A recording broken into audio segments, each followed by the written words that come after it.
오늘 우리가 함께 살펴볼 본문 말씀은 마가복음 1장의 말씀입니다. 마가복음 1장 1절에서 13절까지의 말씀입니다. 마가복음 1장 1절에서 13절까지의 말씀 우리 한 절씩 교독하시겠습니다. 하나님의 아들 예수 그리스도의 복음의 시작이라. 선지자 이사야의 글에 보라, 내가 내 사자를 내 앞에 보내노니 그가 내 길을 준비하리라.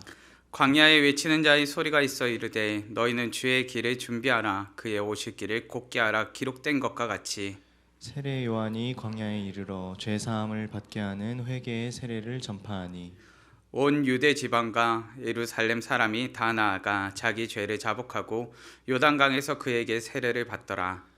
요한은 낙타털 옷을 입고 허리에 가죽띠를 띠고 메뚜기와 석청을 먹더라. 그가 전파하여 이르되 나보다 능력 많으신 이가 내 뒤에 오시나니 나는 굽혀 그의 신발끈을 풀기도 감당하지 못하겠노라. 나는 너희에게 물로 세례를 베풀었거니와 그는 너희에게 성령으로 세례를 베푸시리라.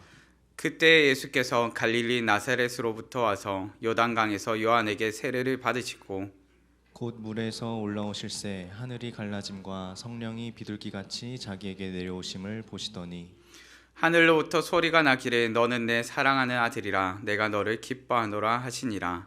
성령이 곧 예수를 광야로 몰아내신지라. 함께 봉독하시겠습니다. 광야에서 40일을 계시면서 사탄에게 시험을 받으시며 들짐승과 함께 계시니 천사들이 수종 들더라. 아멘. 믿음의 성도님들, 오늘의 본문 말씀을 통하여 복음의 시작이라는 제목으로 말씀을 나누고자 합니다. 마가복음의 시작 구절인 1절에는 이와 같이 기록합니다. 하나님의 아들 예수 그리스도의 복음의 시작이라. 아멘. 마가는 첫 시작을 예수 그리스도의 복음의 시작이라고 기록을 합니다. 믿음의 성도님들, 이것은 가장 확신에 차있지 않으면 할 수 없는 말입니다. 누가 첫 구절을 시작하면서 짐작컨대 생각해보건대 가령 일컬어서라고 표현하지 않고 확신에 찬 어조로 확신에 찬 글귀로 이렇게 써놓겠습니까? 마가는 확신하고 있습니다. 무엇을 확신하고 있습니까? 바로 예수 그리스도께서 복음이라는 사실을 확신하고 있습니다. 믿음의 성도님들, 사복음서가 진행이 되는데요, 사복음서를 시작하면서 예수 그리스도의 탄생이나 예수 그리스도의 족보나 이와 같은 글로 시작하지 않고 시작과 동시에 무엇을 선포하고 있습니까? 마가는 복음의 시작이라고 선포하고 있습니다. 사실 복음의 시작은 당대 로마 시절을 생각해 본다면 황제의 아들의 출생이 복음의 시작이었습니다. 그리고 황제가 달려나가서 전쟁에 승리하는 것이 복음의 시작이었습니다. 그런데 오늘의 본문 말씀 가운데 우리가 명확하게 알게 되는 것, 세상의 가치와는 다르고 세상의 가치와는 구별되고 세상의 가치를 거스르는 단 한마디의 복음, 뭐라고요? 바로 예수 그리스도의 복음에 대해서 본문이 이야기해주고 있습니다. 믿음의 성도님들, 우리에게는 예수 그리스도가 복음입니다. 예수 그리스도가 복음의 시작이요 궁극적인 우리의 소망 되신 분입니다. 오늘 모인 우리는 바로 이 사실을 믿고 바로 이 믿음을 가지고 우리는 이 자리에 있습니다. 우리는 본문을 통해서 예수 그리스도의 복음에 관하여 본문이 무엇을 말해주고 있는지 알기 원합니다. 복음에 관하여서 본문이 가르쳐주고 있는 것은 무엇입니까? 첫째는 복음을 증거하라입니다. 본문 2절 3절 말씀입니다. 선지자 이사야의 글에 보라, 내가 내 사자를 내 앞에 보내노니 그가 내 길을 준비하리라. 광야에 외치는 자의 소리가 있어 이르되 너희는 주의 길을 준비하라, 그의 오실 길을 곧게 하라. 아멘. 본문의 특징은 구약에 예언된 말씀이지만 예수 그리스도를 향한 말씀이 아니라 바로 세례 요한에 관한 예언의 말씀이라는 것입니다. 세례 요한이 와서 그가 예수 그리스도의 오실 길을 준비하는 것을 기록하고 있습니다. 광야에 외치는 자의 소리로 주님의 길을 예비하는 사람, 바로 그가 세례 요한입니다. 세례 요한이 어떻게 예비한다고 말합니까? 그 길에서 광야에 외치는 자의 소리로 예비한다라고 이야기합니다. 세례 요한은 광야에서 회개하라, 천국이 가까이 왔느니라고 외쳤던 제사장이요 선지자요 어쩌면 우리가 마주할 수 있는 가장 처음 복음을 증거하는 인물로서 그려지고 있습니다. 하나님 나라의 복음을 전파하였고 회개할 것을 증거하였습니다. 복음의 본체 되시는 예수 그리스도를 만나기 전부터 무엇을 하고 있습니까? 이는 회개할 것을 말하고 있고 하나님의 나라를 증거하고 있습니다. 이가 예수 그리스도를 만난 다음부터 증거한 것이 아니라 예수 그리스도를 만나기 전부터 증거하고 있습니다. 그런데 요한이 어디서 외쳤다라고 말합니까? 광야에서 외쳤다고 말합니다. 실제로 광야에서 외치기도 하였고 또한 광야와 같은 곳에서 외치기도 하였습니다. 세례 요한이 하나님의 나라를 증거하고 회개를 전했을 때 처음부터 사람들이 회개하고자 그리고 그 세례 요한의 가르침을 받고자 사람들이 달려 나왔던 것이 아닙니다. 생각해 보십시오. 광야는 어떤 곳입니까?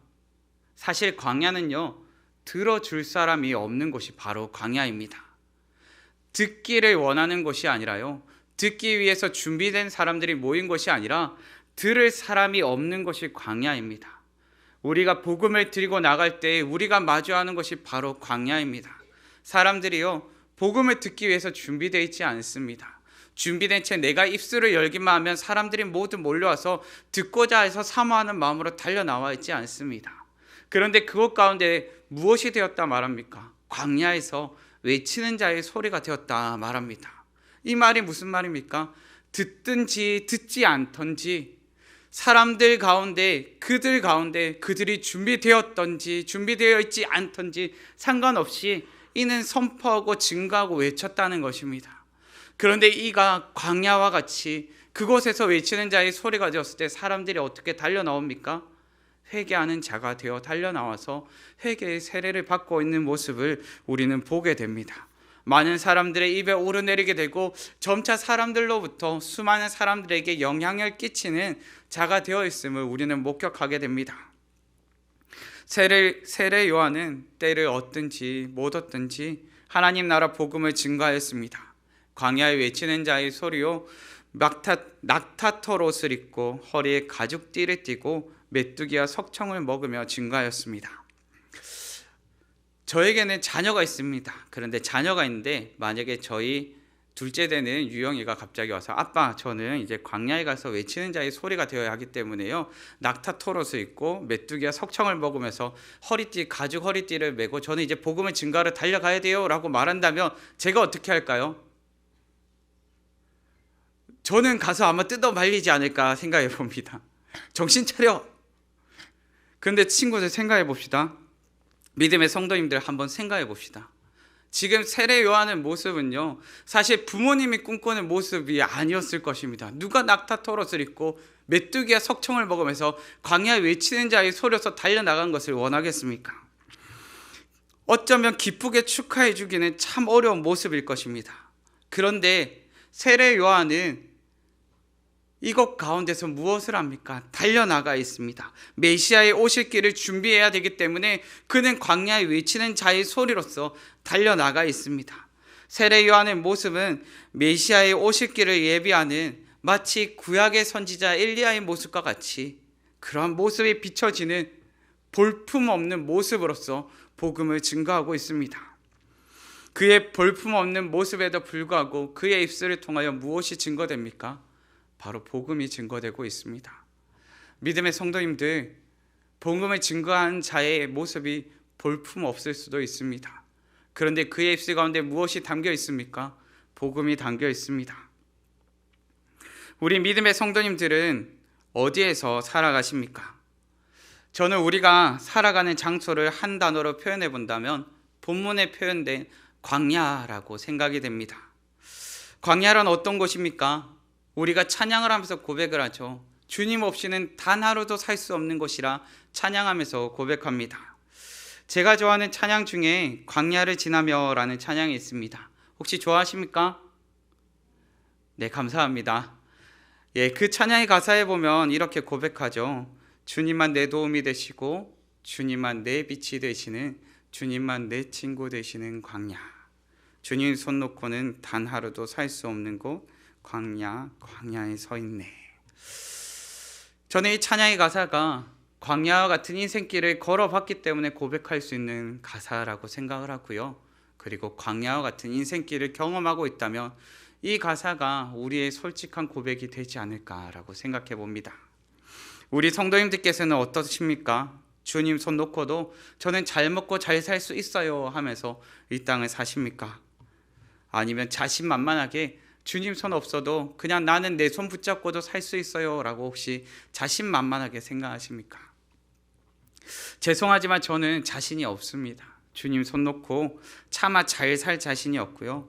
주님 도움 없이도 살아낼 수 있을 자신이 없습니다. 매일을 살아가면서 알게 되는 것은 정말 인생의 광야와 같구나. 내가 정말 주님 바라보지 않고는 도무지 살 수가 없구나 하는 것을 깨달아 가게 됩니다.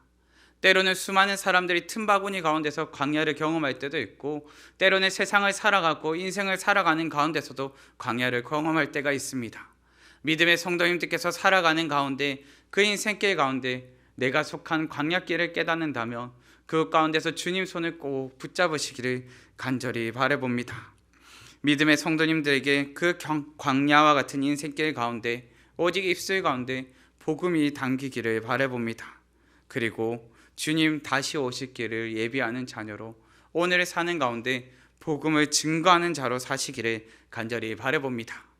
이번 명절에 다 같이 모였을 때 우리가 특별히 복음을 증거할 수 있는 기회가 있다면 힘써 복음을 증거해 보시기를 간절히 바라봅니다. 복음에 관하여 본문이 가르쳐주는 교훈은 무엇입니까? 둘째는 복음의 능력을 경험하라입니다. 본문의 8절과 11절 말씀입니다. 나는 너희에게 물로 세례를 베풀었거니와 그는 너희에게 성령으로 세례를 베푸시리라. 하늘로부터 소리가 나기를 너는 내 사랑하는 아들이라 내가 너를 기뻐하노라 하시니라. 아멘. 믿음의 성도님들, 우리는 복음의 전도자이지만 매일의 삶 가운데 입술로 고백하며 나누기 어려운 것이 저는 복음이라 생각합니다. 우리는 매주일 복음의 말씀을 듣지만 정작 우리가 일상을 사는 가운데 그리고 세상 앞에 나아가서 차마 우리의 입술이 떨어지지 않는 것이 복음이라 생각합니다. 우리의 입술을 통하여 왜 복음이 이처럼 증거되기가 어렵습니까? 그것은 복음의 능력을 우리가 경험해 보지 못했기 때문입니다. 본문 8절 말씀은 예수님께서 우리에게 성령님을 보내주셨음을 알게 하고 예수님께서 하나님의 사랑하는 아들임을 알게 합니다. 그렇다면 복음의 능력은 무엇이겠습니까? 예수 그리스도로 말미암아 우리 또한 하나님의 사랑받는 기쁨이 되는 자녀가 되는 것입니다. 그리고 그 자녀됨을 아는 것입니다. 우리는 성령님을 통하여 예수 그리스도의 십자가 보혈의 공로를 힘입습니다. 그렇게 우리는 시간을 초월하고 공간을 초월하여 예수 그리스도의 십자가의 보혈의 공로를 힘입게 됩니다. 그리고 오늘을 사는 가운데 예수 그리스도를 구주로 고백하고 예수 그리스도와 함께하고 예수 그리스도를 믿기만 한다면 하나님의 자녀가 되는 권세가 우리에게 있고 하나님의 자녀로서 오늘을 살아가게 되는 것입니다. 믿음의 성도님들, 시간과 공간을 초월하여 죄인이라는 신분을 뛰어넘게 하는 것이 바로 복음의 능력입니다. 죽을 수밖에 없던 우리가 사망에서 생명으로 옮겨지는 것이 바로 복음의 능력입니다. 사망에서 생명으로 옮겨지는 이 놀라운 능력을 경험하시기 바랍니다. 징벌의 대상에서 사랑의 대상으로 옮겨지고 멸시의 대상에서 기쁨의 대상으로 옮겨지는 것을 경험해 보시기 바랍니다. 하나님 앞으로 나아갔을 때 하나님께서 나를 바라보는 시선이 차짓한 시선이 아니라 따스한 시선으로 나를 바라보시면서 따스한 시선 가운데 나를 보듬으심을 경험해 보시기 바랍니다. 우리 성도님들은 어떨 때 가장 기분이 좋으십니까? 저는 저희 막내가 삐져서 아빠랑 안 놀 거야 하고 팩 토라져서 돌아서 누울 때가 있습니다. 그런데 이렇게 팩 돌아서 누웠다가 기분이 풀려서 다시금 제품에 쏙 들어와서 제품에 안겨 있을 때면 참 기분이 좋습니다.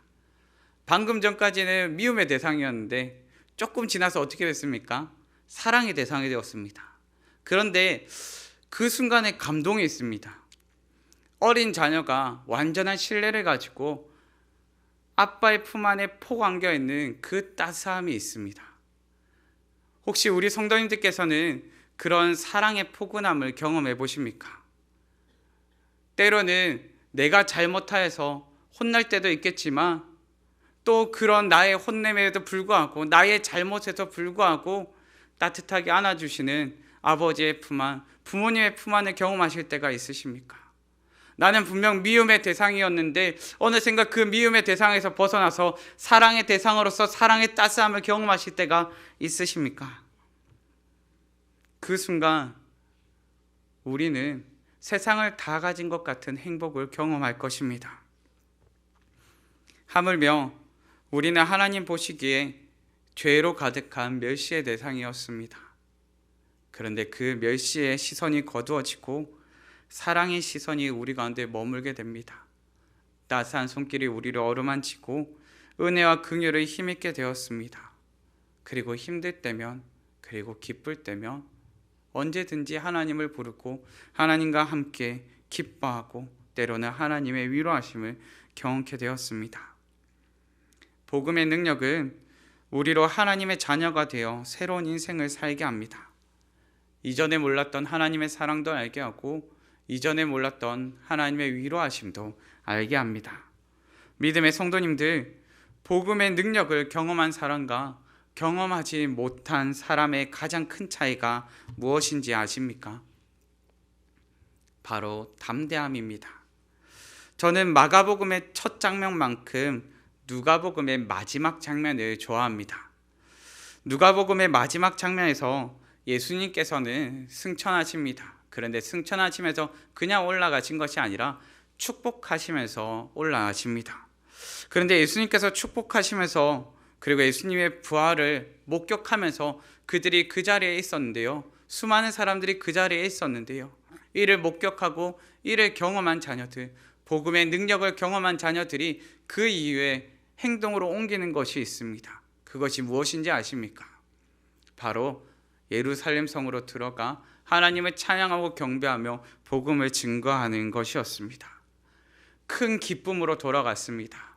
바로 얼마 전까지 예수님을 십자가에 못 박고 예수님을 믿는 자들을 조롱하고 핍박하고 그리고 목숨을 내놓아야 할 것 같은 바로 그곳 가운데 이 제자들이 큰 기쁨으로 달려가서 하나님을 찬양하고 복음을 증거하며 그것 가운데 큰 기쁨으로 있음을 보게 됩니다.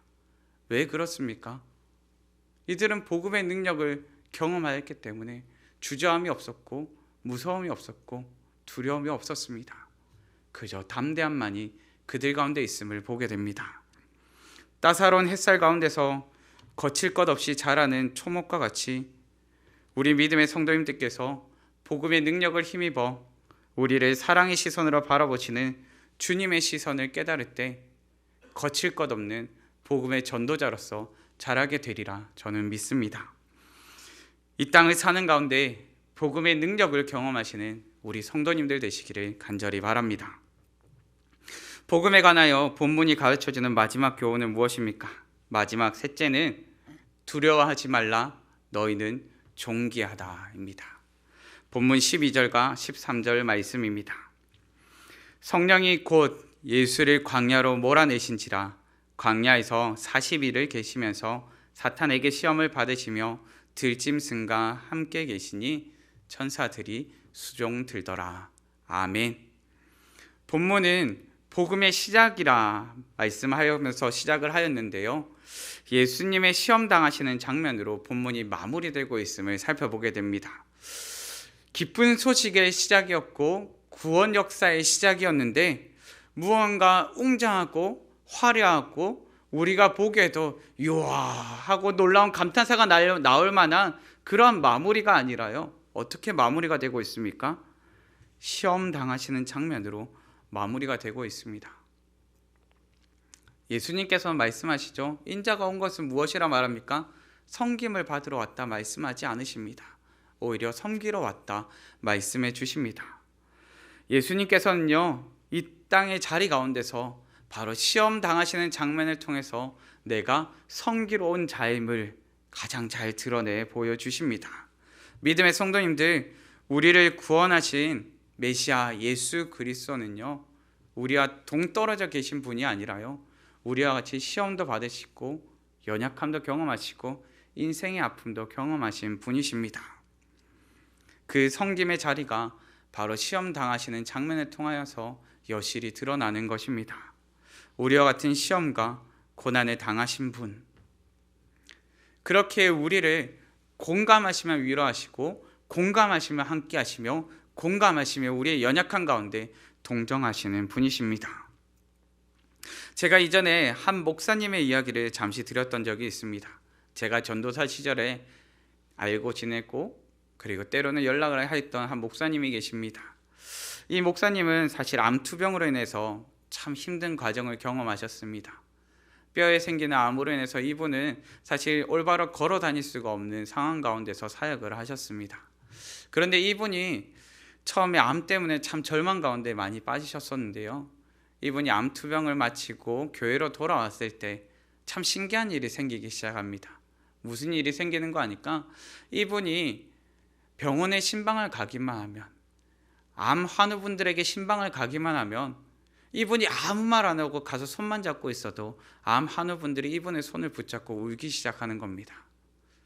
같이 아픔을 경험해봤고 항암의 치료의 과정 가운데 고통을 경험해봤고 그리고 암이라는 진단의 절망의 상황을 경험해보았기에 이분이 가서 손 한번 잡아주는 것만으로도 위로가 됐고, 그리고 그분이 기도할 때면 마치 모든 것이 해결된 것처럼 눈물의 평안이 찾아옴을 보게 되었습니다. 저는 이것이, 그리고 이 장면이 바로 공감의 깊이라고 생각합니다. 믿음의 성도님들, 바로 예수님께서 우리에게 이러한 공감의 깊이로 찾아오셔서 우리를 위로하시고 우리 가운데 찾아오시고 우리를 만져주십니다.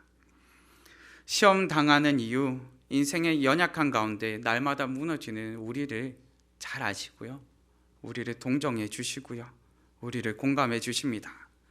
그렇게 마태복음 10장에서는 이와 같이 기록합니다. 두려워하지 말라. 너희는 많은 참새보다 귀하니라. 내가 세상에 화평을 주러 온 줄로 생각하지 말라. 화평이 아니요 검을 주러 왔노라. 아멘. 예수님께서 두려워하지 말라 말씀하십니다. 매일 시험당하는 우리의 연약함을 아시는 예수님께서 두려워하지 말라 말씀하십니다. 그리고는 우리가 왜 두려워하지 않아도 됩니까? 라고 질문한다면 너희가 존귀하기 때문이라 말씀해 주십니다. 우리로 존귀하기 때문에 두려워하지 말라 말씀하십니다. 믿음의 성도님들, 두려워하지 마시기 바랍니다. 우리는 존귀한 주님의 자녀입니다. 십자가 보혈로 피값 주고 사신 값진 인생들입니다. 그렇기에 예수님께서는 이 가운데 하나를 덧붙이시면서 말씀하십니다. 내가 복음을 증거하러 왔고 복음을 나누러 왔는데 이것이 검이라 말씀하십니다. 화평을 주러 온 것이 아니라 이 복음으로 말미암아 나누어지고 갈라지고 때로는 분열이 생길 수도 있음을 말씀해 주십니다. 누군가는 복음을 듣고 기쁠 것이요, 또한 누군가는 복음을 듣고 외면할 것입니다. 누군가는 복음을 듣고 평안을 찾을 것이요, 누군가는 복음을 듣고 울분을 토해낼 것입니다. 본문이 가르쳐주는 진실은 복음으로 인해 이 땅 가운데 분열이 있을 수밖에 없다는 것입니다. 믿음의 성도님들, 그럼에도 두려워하지 마십시오. 때로는 복음을 증거하는 것이 주저함이 될 수도 있고, 용기를 내어 복음을 증거하였어도 외면이나 분란을 경험할 수도 있습니다. 환영치 못하는 핀잔을 들을 수도 있고 때로는 비아냥을 들을 수도 있습니다. 그럼에도 믿음으로 담대하게 복음을 증거한 여러분이 존귀한 하나님의 자녀 되었음을 꼭 기억하시기 바랍니다. 여러분은 존귀합니다. 존귀한 믿음의 자녀가 주저하지 않고 이 땅을 향하여 담대히 살아가시기를 간절히 바라봅니다. 말씀을 정리하겠습니다. 마가는 처음 시작을 하나님의 아들 예수 그리스도의 복음의 시작이라 말합니다. 이것이 세상의 가치와 주장과는 달랐고 사람들의 비난이나 외면을 기꺼이 감당하면서까지도 선포하는 증거였습니다. 오늘 사는 우리가 복음을 증거하는 자녀가 되기를 간절히 바라봅니다. 그리고 오늘의 사는 가운데 복음의 능력을 경험하시면서 주저함 없이 내가 사랑받는 자녀요 존귀한 자녀임을 경험하시면서 복음을 증거하시기를 바랍니다. 주님 앞에서 우리가 움츠러들고 때론 망설일지라도 나의 움츠러듦도 망설임도 연약함도 아시는 우리 주님께서 나를 공감하시며 붙들어 주실 것입니다. 믿음의 자녀의 쉴 곳은 바로 주님 품 안입니다. 이번 명절, 다가오는 명절 가운데 안전하고 건강하게 다녀오시기를 간절히 바랍니다. 그리고 안전하고 건강하게 다녀오실 때 꼭 한번 나의 입술 가운데 복음의 나눔이, 복음의 증거가 담기기를 간절히 바라봅니다. 이 시간 다 함께 찬양하셨으면 하는데요. 우리 앞서서 찬양하실 때 예수가 이어지길이라는 찬양을 함께 올려드렸었는데요. 우리 이 시간 마음을 담아서 함께 고백하시면서 찬양하셨으면 합니다. 예수가 이어지길 함께 찬양하시겠습니다.